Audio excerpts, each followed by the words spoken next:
Good afternoon.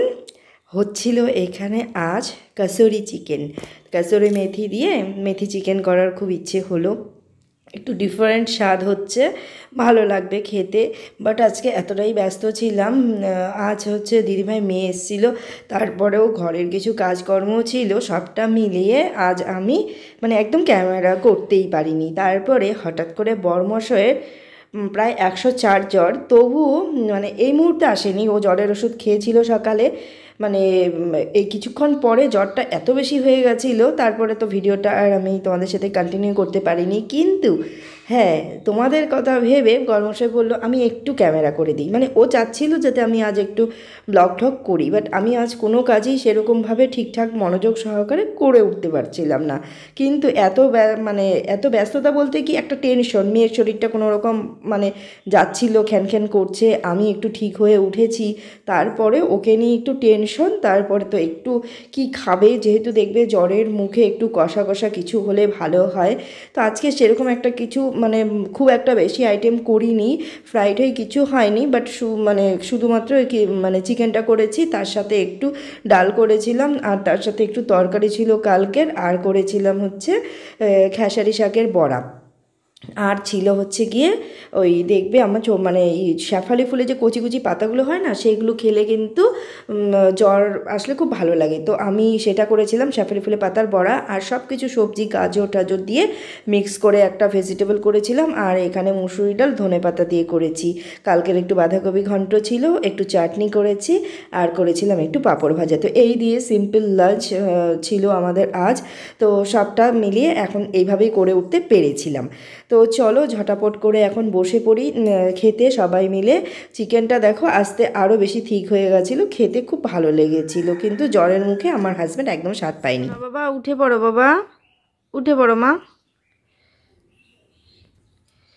Good morning বন্ধুরা, next morning. কালকে একটু রান্নাবান্না হচ্ছিল, তখন ভিডিওটা শ্যুট করেছিলাম। আমি করিনি, আমার বরমশাই।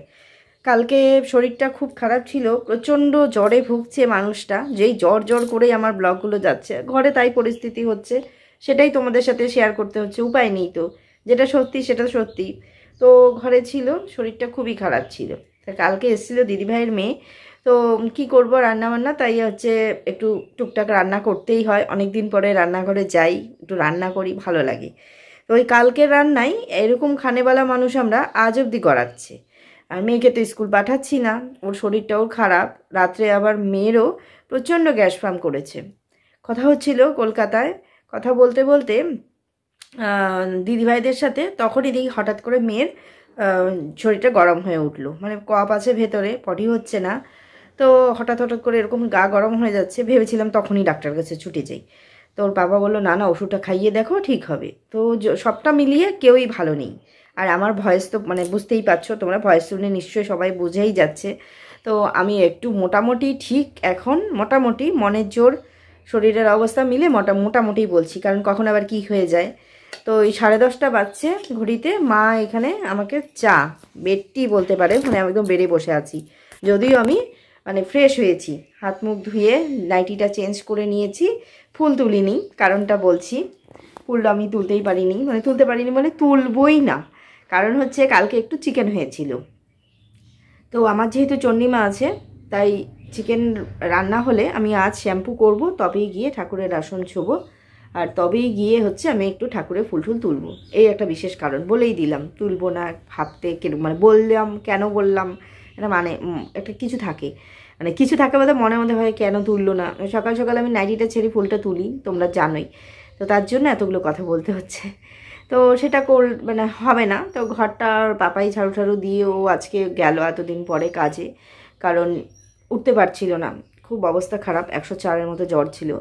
তো 2-3 দিন বাড়িতে থেকে ও একটু মোটামুটি যখন সুস্থ বোধ করছে, তো আজকে গেল। তো ঘর দরগুলো ও ঝাড়ু দিয়ে স্নান করে গেল। বলেছিলাম এত সকাল সকাল স্নান না করলেও হতো, তবুও গেল স্নান টান করে। তো ও গেল 9টা 9:30 বাজে। একটা দাদা আসার কথা ছিল, তো এখন অবধি আসেনি, বললাম ফোন করতে, যদি আসে তো ওনার সাথে একটু দুটো কথা টথা বলবো, একটু দরকার। তারপরে রান্নাঘরে তো মা এলো, মা এসে দেখে আমি ভিডিওর কাজ করছি, আর ভিডিওর কাজ এই জন্যই করা হয় না, মানে সকাল সকালে কোনো না কোনো কাজে হয়তো ব্যস্ত হয়ে পড়ি, তারপরে এডিটিং হয় না, এডিটিং না হলে তোমাদের কাছে পৌঁছাতে পারি না। মাঝখানে এরকম হয়েছে 10-12 দিনের ভিডিও মানে তোলা আছে, তারপরে আমাকে দিতে হয়। রেগুলারিটি মেনটেন আমি করতেই পারি না, এটা আমারই ভুল, আমারই গাফিলতি। আমার এনার্জি লেভেলটা সবসময় সমান যাচ্ছে না, কিন্তু সেটাকে সমান রাখাটা আমার কর্তব্য, সেই কর্তব্যটা আমি ঠিকঠাকভাবে পালন করতে পারছি না। অন ক্যামেরাতে এটাই স্বীকার করছি। সবাই পারছে আর আমি পারছি না, তাহলে তো স্বীকার করতেই হবে। তো মেয়ের সাথে এখানে শুয়ে না, আমি বসে আছি, ও শুয়ে আছে। মা এসে একটু চা দিয়ে গেল, লাল চা বিস্কিট, দেখছে আমি কাজ করছি। তো প্রায় 1 ঘন্টা মতো লাগলো। এখন 10:30 পার হচ্ছে আমি এখানে 9:30 থেকে বসে আছি। তো চাটাও মা করলো। তো এসে বলল কি রান্না করব, কাবেরি কি রান্না করব। ক্যামেরাটা ধরতে পারছি না, আর ঘরে অন্ধকার, মানে বুঝতেই পারছো, এখানে জানলাটা খোলা হয়নি জন্য জানি না তোমরা আমাকে কতটা দেখতে পাচ্ছ। তো মা বলছে কি রান্না করব কাবেরি। বললাম মা ফ্রিজে তো চিকেন তোলা আছে, চাটনি আছে কালকের রান্না, ডাল আছে, একটু তরকারি আছে কালকেরই, রাত্রে মানে সেরকম একটা কিছু কেউই খায়নি, আমি একটু চিকেন দিয়ে ভাত খেয়েছিলাম। তো সেরকম ভাবে রান্না না করলেও চলে। তবুও বললাম ওর পাপা ওগুলো কিচ্ছু খাবে না, ওর জন্য একটু ড্রাই ফিশ, মিষ্টি কুমড়ো, মানে যেটা হয় মিষ্টি কুমড়ো, সিম, বেগুন, আলু এই সমস্ত কিছু দিয়ে। তোমাদের সাথে কথা বলতে বলতে ওর স্কুল ফ্রেন্ডের মা একজন ফোন করলো। আমি আগে ফোনটা রিসিভ করে নিচ্ছি, কারণ আমরা স্কুলে আজকে পাঠাইনি মেয়েকে, কারণটা বলি। মেয়ের স্কুল ফ্রেন্ডের মা, উনি আসলে কি বলুন তো, যে আমি যখন এই মেয়েকে স্কুলে দিতে যাই, উনি বাচ্চাকে দিয়ে আমার জন্য একটু অপেক্ষা করে গল্প টল্প করে দুজনে মিলে চলে আসি। আবার যখন আনতে যাই দুজনে মিলে একসাথে একটু গল্প টল্প করে মেয়েকে মানে বাচ্চাকে নিয়ে আসি, ওনার ছেলে আমার মেয়ে। তো এখন আমাকে ফোন করছে যে তুমি আসবে না। বলছি না গো, মেয়ের শরীরটাই ভালো যাচ্ছে না, কি করে স্কুলে পাঠাই। যাও বললো যে না এখন এর মুহূর্তে আর ওকে পাঠানোর দরকার নেই, শরীরটা একটু ভালো হোক। কালকে কাকা শ্বশুরও বলেছে শরীরটা ভালো না হলে কীরকম হয়, বাচ্চাটার মনটা সবারই খারাপ থাকে, আর বাচ্চার কিছু হলে কারোর কিছু ভালো লাগে না। তো কি দরকার আছে বললো, দাদার ছেলে বললো যে কাকিমনি বাদ দাও ওকে, আর মানে এখন ও তো ভালো স্টুডেন্ট, খুব ভালো স্টুডেন্ট, খুব ভালো ছেলে। বলছে কাকিমনি বুনুর যেহেতু শরীরটা খারাপ, তো থাক না, বুনুকে স্কুল পড়ে না হয় এসে করো, তুমি আগে বুনুকে ঠিক করো, বুনুর শরীরটা একটু ঠিক হোক। না কথা তো সবাই বলছে, না করছে, সবাই বারণ করছে, আমি কেন পাঠাই। একদিন পাঠিয়ে আর দাদামণিরাও ভীষণ বকাবকি করে, কেন পাঠালেন বাচ্চার শরীর ভালো না। তো বুঝতে পারছি ওর একটু অসুবিধা হচ্ছে, এরকম তো আর সেরকম ক্লাস হয় না, ওই নিজেদেরকেই সব করাই। তো চলো বন্ধুরা, এত কথা বসে বসে পড়লাম, এখন তোমাদের সাথে কথা বললে এখন কাজে লেগে পড়ব, কারণ কাজ না করলে তো আর সংসার জীবন চলবে না। তো উঠে পড়ছি, মা ওদিকে কি করছে চলো তোমাদেরকে দেখাই। আজকে ঠাকুরের কিছু বাসন কোসনগুলো আমি ধুয়ে দিয়েছিলাম সে কবে, মাঘী পূর্ণিমা গেছিলো। হ্যাঁ, মাঘী পূর্ণিমার ব্লগ তোমাদের সাথে শেয়ার করা হয়নি, ছোট্ট একটা ব্লগ শেয়ার করে এই ব্লগটা আসবে। সেই বাসন কোসনগুলো আমার তোলা হয়নি, তো সেগুলোকে তুলবো। মা চিকন চালটাই রান্না করতে বললে।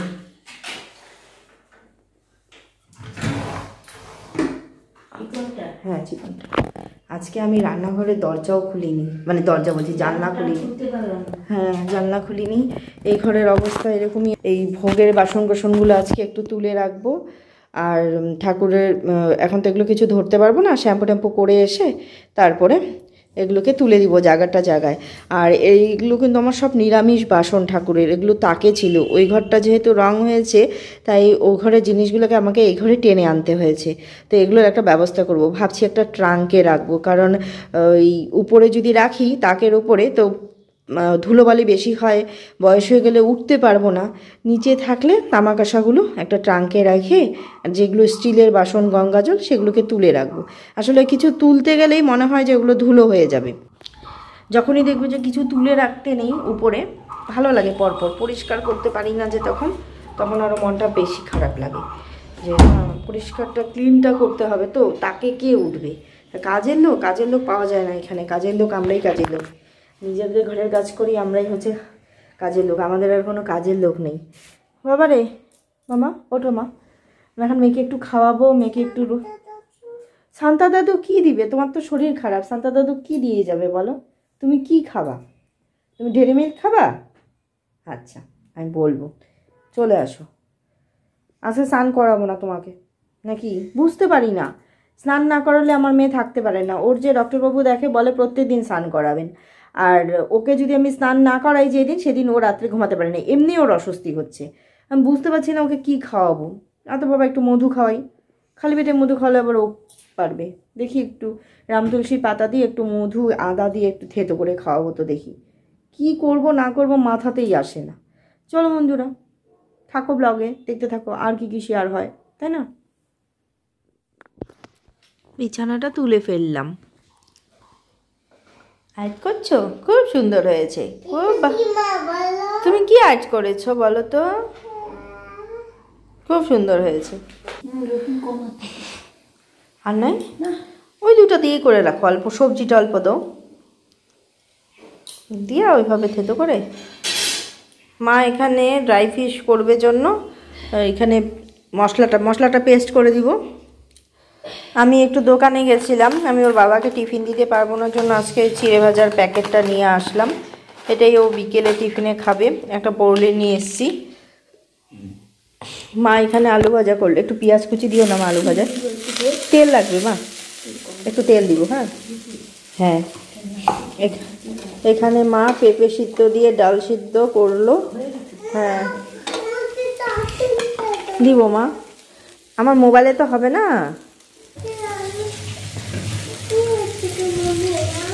মা একটু ডাল আলু ভাজা করলো।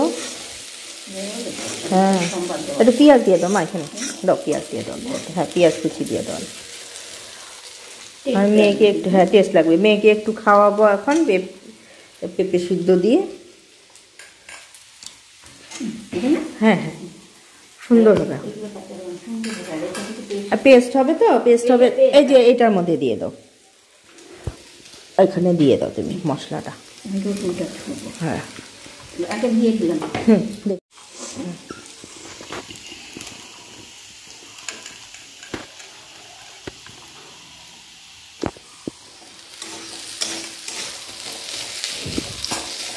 এখানে আরো কয়েকটা পেঁয়াজ দিতে পারো। হ্যাঁ হ্যাঁ হ্যাঁ হ্যাঁ হুম। ও না, একটু আদা লাগবে দিয়া ওটা একটু তুলসী পাতার রস খাওয়ায় দিব। হ্যাঁ এগুলো হচ্ছে রাম তুলসীর পাতা। তো আমি একটা গাছ খুব অনেক কষ্টে একজনের বাড়ি থেকে নিয়ে এসে লাগিয়েছি, এখন এটা দেখছি বেশ ভালো উপকার হয়। এতে কিছু গোলমরিচ, আদা আর হচ্ছে রাম তুলসীর পাতা দিয়ে থেতো করে তারপরে একটু রসটা গরম করে সেটা মধু দিয়ে খাইয়ে দিলে 2-3 বার মানে খুব ভালো কাজ দেয়। আর তাতে কিন্তু মানে শরীরের পক্ষেও ভালো, বাইরের মানে কেনা কফ সিরাপের থেকে আগেকার লোকেরা এটাই খাওয়াতো। কিন্তু সবই জানি, কিন্তু ওই নিজে খাওয়াতে গেলে ওই 1-2 বার খাইয়ে আর হয় না, কিন্তু বেশ ভালো কাজে দেয়। আর মা যেহেতু ওর শরীরটা ভালো না, আমার বাবার কথা বলছি, তো তার জন্য ওকে একটু ড্রাই ফিশ করে দিচ্ছে। অল্প একটু রসুন ছিল, ওটা দিয়ে একটু চাটনির মতো ড্রাই ফিশে করে রাখছি। মেয়েকে আমি এখানে কার্টুন দেখিয়ে খাওয়াচ্ছি। আর এখন হচ্ছে বিকেলবেলার টাইম, এই 4:30-5টা হবে, সন্ধেবেলার টাইম। দিদিভাইদের বাড়ির ছাদেই এটা, মুস্কুর বাম্মার বাড়ি। তো সেখানে গিয়ে দেখছি এই ছাদ বাগানে কলা গাছে কলা ধরেছে, দেখো প্রায় 50টার মতো হবে, 45টা কি 50টা। মানে ছাদ বাগানও যে কলা হয় সেটাই আমরা দেখছি। আর দাদা করছে হচ্ছে ছাদের মানে গাছের পরিচর্যা। এটাও কিন্তু 3rd ডে, মানে নেক্সট মর্নিং ভিডিও শ্যুট করার প্রায় 3 দিন। 3টি সকাল অল্প অল্প করে শ্যুট হয় তোমাদের, মানে হচ্ছে আমার। বুঝতেই পারছো যে কীরকম দিন যাচ্ছে, সেটা নিজেরাই বুঝতে পারছো। তো সকালে ব্রেকফাস্টে ডিম সেদ্ধ, বেগুন ভাজা, ওর পাপার জন্য পরোটা, আমি একটু বেগুন ভাজা দিয়ে রুটি দিয়ে খাবো, মানে একটু পরোটা রুটি সবই হয়েছে। আজকে আমরা ওই আলু পেঁপের ডালনা করব, তার জন্য আলু পেঁপেটাকে একটু মা সেদ্ধ করে নিয়েছে, কিছু পাকা পেঁপেও ছিল। তো একটু একটু করে ভিডিওগুলো হচ্ছে, তো ভিডিওগুলো মানে শেষ করে উঠতে পারছিলাম না, শেষ করতেই হবে। তা আজই ভাবছি ভিডিওটা শেষ করব। সেই কালকে দিদিভাইদের বাড়ি বিকেলে ছাদে ছিলাম, তারপরে আর মানে রাত্রে এসে বাড়িতে আর কিছু শ্যুট করা হয়নি, মেয়েকে একটু পড়িয়েছিলাম ব্যাস। এই আজ হচ্ছে সকালবেলার টাইমে মনে হলো ভিডিওটা কন্টিনিউ করি। আর একটু মসুরি ডালের বড়া করব পেঁয়াজ দিয়ে, মানে একটু পেঁয়াজি করব। তো চলো, এই হচ্ছে আমাদের আজকের মানে 3rd ডের হচ্ছে সেই দুপুরবেলা থেকে শুরু করেছিলাম ব্লগটা 3 দিন আগে। এটাও হচ্ছে একটি দুপুরবেলার সময় ছিল। তো চলো দেখো হয়ে গেছে এখানে মুসুরি ডালের পেস্ট।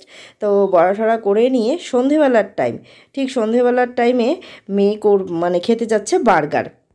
ওর পাপা ওই দুপুরবেলার টাইমে যখন খেতে এসেছিলো তখন এই ব্রেডগুলো 2 প্যাকেট নিয়ে এসেছিলো। খুব ভালো লাগছে দেখতে, কিউট কিউট। মেয়ের ভীষণ মানে এটা দেখে আর দুপুরের খাওয়াটাও মানে খাবে না এরকম একটা ব্যাপার। তো অনেক কষ্টে ওকে খাওয়ানো হয়েছিল, বলা হয়েছে বিকেলবেলা তোমাকে দেওয়া হবে। এবার বিকেলবেলা বার্গার খাবে, তাই আমি একটু মেয়োনিজ আর হচ্ছে টমেটো সস মানে দুটোতে দু রকমের ফ্লেভার রাখছি। আবার আমায় বলছে যে ডিম সেদ্ধ, শসা, টমেটো এ সমস্ত কিছুকে দিয়ে করতে হয় বার্গার।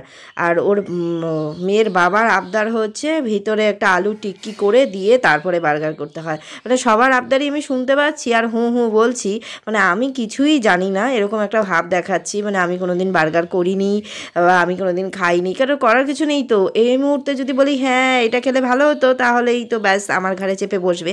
তো আমি যে হ্যাঁ হ্যাঁ বাবা দেখবো চেষ্টা করে, আমি তো করিনি, মানে এইভাবে মেয়েকে বোঝাচ্ছি। আর ওর বাবা তো সবই বুঝতে পারছে। তো ওর বাবাকেও এরকম মিয়োনিজ দিয়ে দিয়েছি 2খানা ব্রেড, ওরা খেয়ে নিবে। এই হচ্ছে আমাদের বিকেলবেলার টিফিন।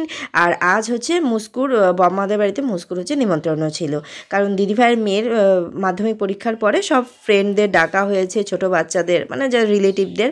তো দেখো এখানে দিদিভাই রাত্রেবেলা দিয়েও গেছে, আমি তোমাদের সাথে শেয়ার করছি। ফ্রাইড রাইস আর চিকেন, কষা চিকেন, উফ যা খেতে হয়েছিল, মানে সেই টেস্ট হয়েছিল, সেই টেস্ট।